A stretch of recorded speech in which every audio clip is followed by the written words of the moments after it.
Turabashuje mwese abakurikisha n'isoko y'ubwiro bwashuwe.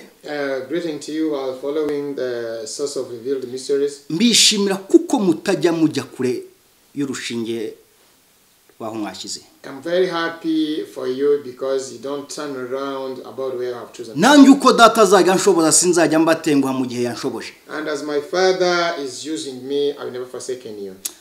Dusangwe tuganira kuri byinshi ariko none ndagira ngo tuganire ku byapa Imana yashize imbere abantu cyangwa se abagenzi Imana icyo yabashize imbere. We normally talk about many things, but now we are going to talk about the signs or the maps that God has put in front of us. Hago dutinda cyane. We are not going to delay. Nkundira ntiza amaso ndetse n'amatwi yo kumvisha. Please pay attention on me. Nangi ndaguha icyo data yampaye nkiguye muri wowe. And I'm going to give you what my Father has allowed me to give you. Gusa numara kucyakira kibokinge muri wowe indani. And after receiving it, please take it in your mind. Ibindi Imana izabyikorera. Others, God will make them. Reka turebe. Let us see. Dusangwe tubona ibyapa bikoreshwa no mu mihanda itandukanye. You normally know the signs that are used on the different roads. Habe kwisi yose dufite ibyapa bitandukanye. Around the world they are different. Hari ibyapa bitegeka ibibuza nibiburira. There are signs that are commanding, the one that are stopping, and the one that are attending. Ibi byose murabizi bamwe murabashoferi abandi ntago murabashoferi mugendesha n'amaguru ariko murabizi. All those signs, you know, for drivers or those who work with or those who are pedestrian, you all know that. Hari ibyakara hari by'urukiramende hari bibuza biburira by'uzeru amantuza ya byose murayazi nta na kimwe mutazi bavandimwe. The rectangle, circle, those who are lights, you all know. Niba utari kwibuka neza hari wabaza mugenzi wawe yakubwira makurere y'ibyo byapa. And if you don't remember, if you have forgotten, you have to ask your friend. He can tell you the colors. Cyangwa niba udaturiye umuhanda wegera haruguru gake ku muhanda ugenda urahasanga ibyapa ujye ubaza umugenzi ukanya ati icyapa gisobanuye urahasanga ibyapa bigaragaza byerekana umuntu ndetse n'ibimenyetso uko umuntu agomba kwitwara mu binyabiziga cyangwa ku manyamaguru. Or if you are not aware, you are not near the road, you can go and ask. You will find some signs where you can walk, either you drive or you are pedestrian. Kenshi tubibona gutyo ntago tuzi icyo bisobanuye. Several times we see them just like that, we don't know the explanations. Ariko nanjye ntago ari nge ubisobanura ahubwo iri muri nge ni inshoboza. But I'm not the one who is going to explain, but God within me. Kuko ni nayo yabimpaye. Because he's the one who gave them to me. Nkundira dutangire rero turebe hari ibyapa bikorerwa kuri isi cyangwa se bishinze kuri isi biyobora abagenzi n'imodoka. Please allow me to talk about those signs who are reading the cars and pedestrians. Ariko ngiye kuvuga ku byapa bitatu bikoreshwa imbere y'abagenzi bajya mu bwami bw'ijuru. But now I'm going to talk about 3 type of signs used by the people who are heading to heavenly kingdom. Kaduhere ku cyapa cya mbere Imana yadushyize imbere. Let us start for the first map that God has put in front of us. Twifashisha icyanditswe. Let us just use the scripture. Musomye mwiza dusomere.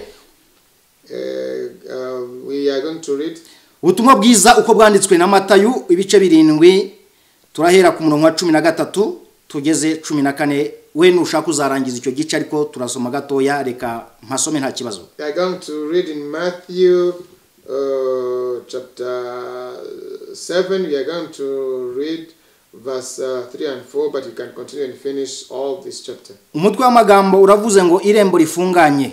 The title is saying narrow gates. 13 munyure mu irembo rifunganye kuko irembo ari rigari n'inzira ijyana abantu kurimbuka ari nini kandi abayinyuramo ni benshi. 14 ariko irembo rifunganye ni inzira ijyana mu bugingo iraruhije kandi abayinyuramo ni bake. Mwakira ijambo ry'Imana.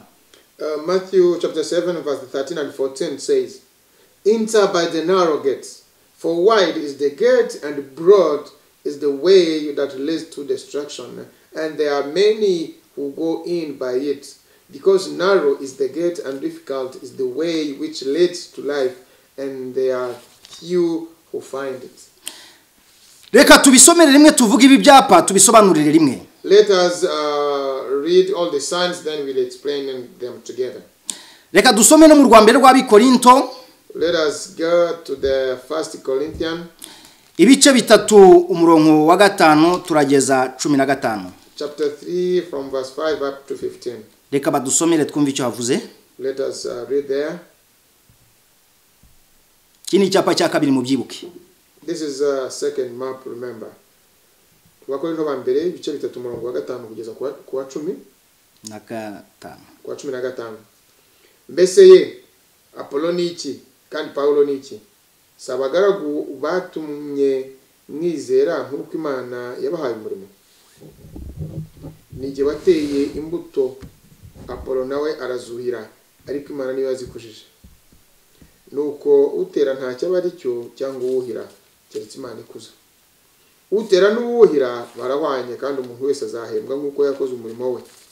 Kuko twembi Imana ariyo dukorera, namwe mukaba umurimo w'Imana n'inzu yayo. Nk'uko ubuntu bw'Imana aho bungana, nashyizeho urufatiro nk'umwubakisha mukuru w'ubwenge, undi yubakaho. Ariko umuntu wese yirinda uko yubaka, kuko nta rundi rufatiro umuntu abasha gushyiraho keretse urwashyizweho, ari rwo Yesu Kristo. Ariko umuntu niyubaka kuri urwo rufatiro, izahabu cyangwa ifeza cyangwa amabuye y'igiciro cyinshi cyangwa ibiti cyangwa ibyatsi cyangwa ibikenyeri, umurimo w'umuntu wese uzerekanwa. Urya munsi niwo uzawerekana, kuko uzahishuzwa umuriro, akaba ariwo kandi ugerageza umurimo w'umuntu wese. 14. Umurimo w'umuntu uwo yubatse kuri urwo rufatiro nugumaho azahabwa ingororano, ariko umurimo w'umuntu nushya azahabura inyungu, nyamara ubwe azakizwa, ariko nkukuwe mu murimo. Ariko nkukuwe mu muriro. Ego. Amen. Let us read in English. 1 Corinthians. We read from 1 Corinthians chapter 3. We read from verse 5 up to 15. Who then is Paul, and who is Apollos? But ministers through whom you believed, as the Lord gave to each one. I planted, Apollos watered, but God gave the increase. So then, neither he who plants is anything, or he who waters, but God who gives the increase. Now he who plants and he who waters are one, and each one will receive his own reward according to his own labor. For we are God's fellow workers. You are God's field, you are God's building. According to the grace of God which was given to me, as a wise master builder, I have laid the foundation, and another builds on it. But let each one take heed who build on it. For no other foundation can anyone lay than which is laid, which is Jesus Christ. Now, if anyone build on his foundation with gold, silver, precious stones, wood, hay, or straw, each one's work will become clear, for the day will declare it, because it will be revealed by fire, and the fire will test each one's work of what sort it. If anyone's work which he has built on it endures, he will receive a reward. If anyone works is burned, he will suffer loss, but he himself will be saved, yet so and through fire. Amen. Reka dusome turebe ku cyapa cya gatatu nacyo ari nacyo cya nyuma. Let us see the third and the last sign, kugira ngo tubisobanure rimwe, so that we explain them together. Reka turebe mu butumwa bwiza uko bwanditswe na Luka. We go in Luke ibice 13 umurongo wa 22 turageza 30 gusa. Chapter 13 verse 20 up to 30. Reka dusomere. Let us read. Sonye mwiza reka dusomere. Let us wait. Luka 13 umurongo wa 20 kugera kwa 30. Yongera kuvuga ati ubwami bw'Imana ndabugereranya n'iki? ubutumwa bwiza bwanditswe na Luka igice 13:22 ugeze 30. Yere kuri 22. Luka 13:22 kugeza kuri 30. Babaza Yesu abakizwa uko bazangana. Very good. Ajya mu midugudu n'ibirorero yigisha ari mu nzira agiye Yerusalemu. Umuntu aramubaza ati data buja mbese abakizwa ni bake? Nawe aramusubiza ati mugire umwete wo kunyura mu irembo rifunganye. Ndababwira yuko benshi bazashaka kurinyuramo ntibabibashe. Nyirinzu namara guhaguruka agakinga urugi, namwe mugatangira kubukomangaho muhagaze hanze muvuga muti mwami mwami dukingurire. Azabasubiza ati simbazi. Nibwo muzavuga muti kandi twariraga imbere yawe tukanywera imbere yawe ndetse ukigishiriza mu nzira z'iwacu. Ariko azababwira ati sinzi aho muturitse, nimumve imbere mwankozi z'ibibimwe. Aho niho bazarera bagahekenyera amenyo. Mubonye Abrahamu na Isaka na Yakobo n'abahanuzi bose bibereye mu bwami bw'Imana, namwe mukaba mujugunywe hanze. Hazaza abava iburasirazuba n'iburengerazuba n'ikasikasi n'ikusikusi bicare basangire mu bwami bw'Imana. Kandi rero hariho ab'inyuma bamwe bazaba b'imbere n'ab'imbere bamwe bazaba ab'inyuma. Amen. Let us read in English. We read Luke 13 from verse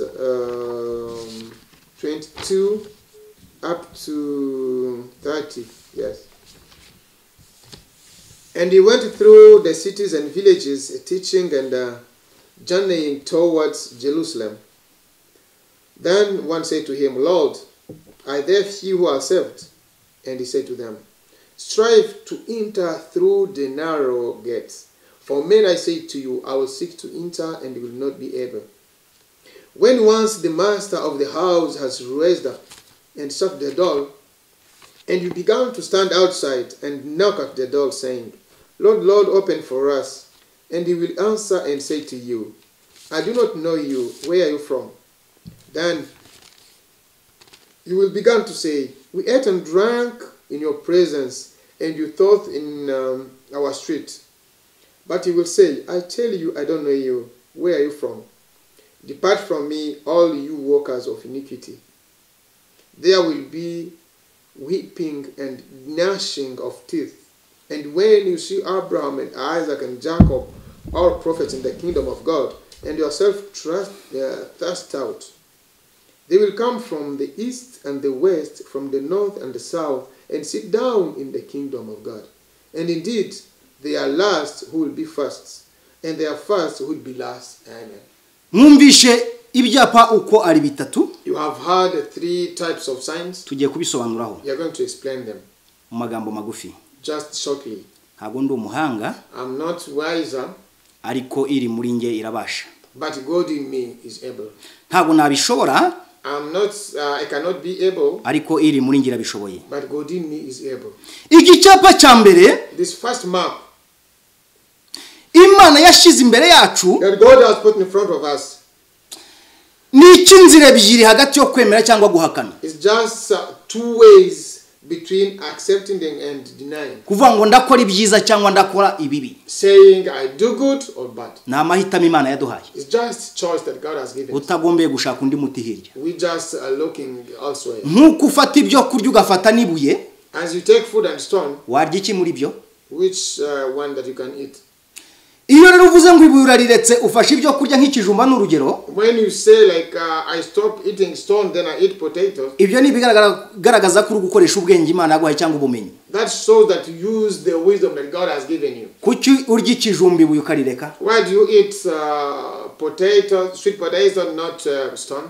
Bwa bwenge bwo gutekereza ngo ibuye ndariretse mfashe ikijumba. That wisdom of thinking that I stop stone and I take potato. Uko ni kugomba kuvuga ngo icyaha ndakiretse ndakora ikiza. That's how you have to stop sinning and say I'm going to do good. Ndagasubiramo. I repeat again. Ukuvuga ngo icyo kijumba ndakigibuka ryanga. As you choose to eat potato and stop stone. Ni kugomba kuvuga ngo ndakora ikiza gusa ariko ikibi nkireke. That's how you have to say I do good not bad. Cyangwa se ndakora ibyiza bibi mbireke. I do good not bad.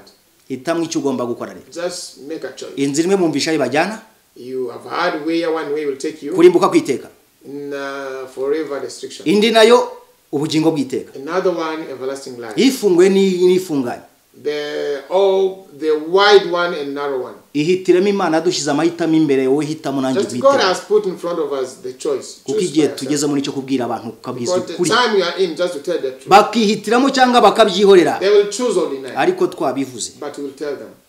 Icyo ni icyapa cya mbere Imana yashyize. The first sign. Icyo nicyo cyapa cya mbere Imana yashyize muri twe. That's the first sign that God has. Icyapa cya kabiri twasanze twabonye aho mwahasomye mwahumvishe. The second one. Niho rero bamwe bazaba babajije Yesu Kristo ati abazakizwa bangana iki bazanyura muri iyo nzira ya kabiri. That's where the disciples asked Jesus, how many of them who will be saved? Arabasubiza ati mugire umwete wo kunyura mu irembo rifunganye ntigeze ababwirira igazutse. Then he said, strive to pass through the narrow gate. Turimo turakwepa ikibazo ariko ikwepye ikibazo ubukwepye n'igisubizo cya. You are just getting out of the problem, but you try to get out of the problem. Iyo ukwepye ikibazo ubukwepye n'igisubizo cya. When you hide for the problem, you hide for the answer. Aka kantu kumve. Listen to it. This very one. Uko banga kwinjira mu kibazo Imana ikujyanyemo ngo igucure kuginyuze kuko nirwo rugandi tunyuzamo ariko kayunguruzi tunyuzamo. The way you don't want to pass through the problem that God is causing you to pass through because it's the way He's testing us. Ujimenya ngo n'igisubizo na kibuze. Know that you are out of your answer. Kuko mbere yuko imbuto imera irabanza ikabora. Because before the fruit to raise up, it's just to God spoiled. Yabivuze muri Yesaya ibice 18 ibice 30:18 sorry. Said it in Isaiah 30 verse 18. Aratubwira ngo impamvu tugaburira ibyo kurya by'amakuba n'amazi y'agahimano ngo nukugira ngo twigishe. And he said that's why he's giving us food of problems and trials just to teach us. Uzagisoma ukirangize. Just to read all of it. Arangije bitubwira mu rwa mbere rwa Petero ibice 4:12 kugeza 19. Then he said in 1 Peter 4:16 up to 19. Aratuba ngo mwo gutangazwa n'ikomere ryo kubagerageza ngo mere nk'abagushije ishyano. Then he said don't be amazed of falling into temptations. Niyo batuka bakabarenganya babampura muzishime munezerwe. When they insult you because of me, just feel joy. Abivuga mu rwa kabiri rw'Abatesalonike igice cya mbere umurongo wa 3 kugeza 10 aravango ibyo tubabarizwa n'ibyo bitunganira Imana. He said in 2 Thessalonians that what you find and problems that what will make God happy.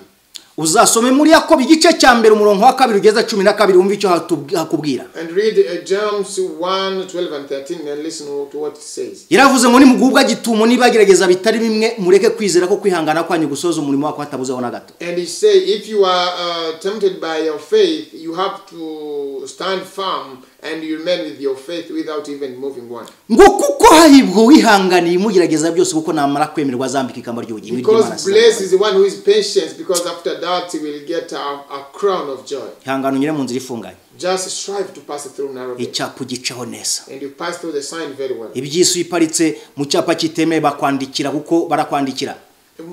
When you are on the signs, on the worldly signs, the wrong one, they find you. Benshi harabusanga bakize muri muvezari. So many are stopping in a prohibited way. Imashini shu irazi bakayipakira pasi dawuni irazi kagipakira ikayipakira ikayijana. The breakdown can come and take your car out. Kukiparitse mu cyapa kitemewe. Because you are in a wrong parking. Niba ushaka kumenya neza, if you want to know it very well, uzaje mu cyapa kibuza. Go in a prohibited sign. Uparike mu imodoka urebe icyo polisi ishinzwe umutekano gukorera. Then you park your car there, will see what traffic police. Bakora akazi kabo neza. They do their work very well. Hari abandi ba polisi bo mu bwami bw'ijuru ari bo bamarayika. There are other policemen in the kingdom of God. Bashinzwe kubungabunga umutekano w'abizera kuko yabahinduye imiyaga. Which are in charge of controlling believers because they have become winds. Icyo cyapa gitindeho ntuje mu kitemewe. Just don't go in the wrong parking. Iki cyapa nta bwenge yakigeze amaze kukigeramo akinjiramo rwose. The sign without wisdom reached there and entered there. Agira mu isayo gahinda gasaza ari kumwe na mukristo. He entered when he was with a Christian. They enter in a lot of winds. Abwira mukristo ati niba ari uko bimeze rero ntago mbyumva aha hantu nimbona mpikuye ntago nongera kwasubira. Then he told the Christian, if I got chance to get out of here, arangije arahindura. Then he changes. Aravuga ati sinshobora. Then he says, no, I cannot. Yavuyemo amaze kuvamo ahita karagenda asiga mukristo mu mazi. After getting out, he just washed his clothes and left the Christian to the water. Nshimura mugabo rira niyerekwa ryavuye ku Mana nyirizina. I thank that man. That's a vision from God. Aragenda amaze kugenda mukristo yaje kuvamo ariko ntiyigeze anyura mu nzira igazutsa ahubwo anyuze mu nzira ifunganye mpaka kugira ubwo ageze ku irembo ry'ijuru. Then after the Christian went out of that way, he just continue in a narrow road, in a narrow way. Anyura mu gikombe cy'igicucu cy'urupfu mu Kristo. Then he passed in the valley of shadow of death. Iki cyapa cya kabiri, The second sign, nta bwenge yakikiyanga kukinyuraho, when the man without wisdom that he refused to pass through, nicyo kizapima imirimo yacu yaba myiza cyangwa mibi. is the one that will measure our deeds, either is good or bad. Twabibonye ko izapimisha umuriro. We have seen that it will measure our deeds with fire. Noneho kwa kuri irebe ko ari ikinyoma cyangwa ko ari ukuri. Then he will see if that truth is real or false. Niba ari ikinyoma kizashya. If it's wrong, it will be banned. Niba ari ukuri ntikuzashya. If it's the truth, it will never be banned. Niyo mpamvu umunyarwanda yaciye umugani neza. That's why the Rwandan said, Aravuga ngo ukuri guca mu ziko they ntigushye. say that the truth passes through the fire. Ukuri guca mu ziko ntigushye. The truth can pass through the fire and never be banned. Zobi efokize destaya logi eneza ine fire. Ukuri zilivodaya guca mu The ziko truth can ntigushye. pass through the fire and never be banned. Tungu kuri muri wowe n'umwana uzabufite. Have faith into you. Ntabwo ngiye yaracikiye arangije ajya guca mu nzira y'ubusamo. The man without wisdom went to pass through shortcuts. Aravuga ati ndatanga amafaranga ariko ngereyo. Then he say, I will pay money and reach there. Urugero akafata amafaranga ati ndayatanga ageze ku nkombe y'uruzi cya kibazo navugaga ariko ntiyigeze amafaranga ageze ku marembo y'ijoro arakomanga ariko ntabwo yigeze hashika. Good example is that he just passed through shortcut when he wanted to pay money through the gate and they didn't accept. Turi gukikira ariko kuri twagukikira ariko ikinyuma tukagiha intebe ariko Imana iraje yikorera akazi kayo. We are just despising the truth and give value to the lie, but God is coming to. Wowe nanjye tumenye ko imirimo yacu izapimwa. You and I have to know that our deeds will be measured. Kandi yabivuze mu Matayo 12 guhera 30 kugeza 37 avuga amagambo akomeye meza. And he said in Matthew 12 from 30 up to 37 he said, Aravuga ijambo ryaba ryiza ryaba ribi kuva tukivuka Imana yararyanditse. and say either word is good or bad from our born God has. Nawe ushire ku munzano uvuga uti niba kuva tukivuka Imana yaranditse amagambo twavuze ryaba ryiza cyangwa ribi. You too, you have to measure if God measured them. Uvuga utarameza n'amabi ayo navuze meshi. Say which type of words did I say, either good or bad? Shira ku munzano upime. Put on measure and test. Mu mwanya Imana itaradupimira. By the time God. Nawe ubanze wishireho uvuga uti navuze ayahe meshi. Which type of word did I say? Nurangiza wiha igisubizo. Then you give your own answer. Muri ya mahitamo abiri. Within two choices. Ariko byarangiye ntabwo njye atagezeyo. But the man without wisdom did treat there. Kuko yanze yakwepye ikibazo ariko naho yanyuze ntigeze ashika. Because he didn't want to pass through the problems, and where he passed through shortcut he didn't reach there. Hari amarembo hari n'ururembo. There are gates and gates. Iki kiri ku marembo. This is at the gate. Icya gatatu kizaba kiri ku rurembo. The third one will be at the good gate. Naho icya mbere ni kino kiri ku nzira ya mbere iyo y'amahitamo. The first one is this one of choice. Mwabyumvishe neza? Have you heard very well? Wowe nanjye turimo turabyumva You neza. and I are understanding together. Niyo mpamvu wikwepa ikibazo kuko ikibazo nicyo kiza gihetse igisubiza imbere zawe. That's why don't refuse to pass through problem, because the problem can make an answer. Ikibazo kiza giharura inzira y'igisubizo. A problem is just preparing the way of answer. Nukwepa ikibazo uzabukwepa igisubizo cyawe. If you get out of the if you don't need to pass through problems, Kugira ngo umenye kubitandukanya, for you to differentiate them. hari iki Imana ikuzanira uyemera kunyuramo kigupima. There's what is bringing for you just to test you. Hari n'icyo uzanirwa n'umubi. And there's another one that is brought by bad one. Icyo uzaniwe n'icyo wizaniye biratandukanye. The bad one that is coming for you or is brought by someone, they are different. Emera iki Imana ikuzaniye icyo wizaniye ukihorere. Accept for what God is bringing and refuse what. Reka tuve ku cyapa cya gatatu ari cyo cya nyuma. Let's go to the last map or sign. Twagisomye mwacyumishe. We have read it, you have understood. Ariko ndagira ngo mbabwire ngo iki cyapa cya gatatu kiri ku rurembo rw'ijuru neza niho gishinze. But I want you to know that this third sign is just fixed at the gate of heaven. Iki nicyo nta bwenge yagezeho abazwa urwandiko rw'inzira atizana impamyabumenyi yawe cyangwa certificate. This is the one that the man without wisdom, when he reached at the gate of heaven, they said, bring the certificate. tugiye kubazwa certificate yacu. We are going to be asked for our certificate. Ubutaha nzabasobanurira amanota Imana dukorera higenda yagaragaza twyaduhishurira. Next time I will tell you the marks that we are working for. God has been revealed for us. Tugiye kubaza urwandiko rutari urw'itorero ry'isi cyangwa idini ry'isi ahubwo ari urw'itorero rw'ijuru. We are going to be asked the certificate not for these churches of the world, but the heaven one. Urumva ufite iki cyangombwa cy'ijuru? Do you think you have it? Urumva ufite urwandiko rw'ijuru? Are you fitting within this? Kurya Imana yaza akakanya kakubaza ngo ese urwandiko urarufite ukarutanga gutya? So that God can come and say, do you have the certificate? Urwo rwandiko nirwo rutugiye kubazwa. That certificate, that's what we are going to be asked for. Unkundira nyumve wo guciye ubusama ahubwo unyure tudura ku nzira yemewe. Please listen to me very well. Ikugora ari kuyinyuremo. Now the narrow road is bad, but you have to pass through it. Ikugora ari kuyinyuremo. It's hard, but you have to pass through it.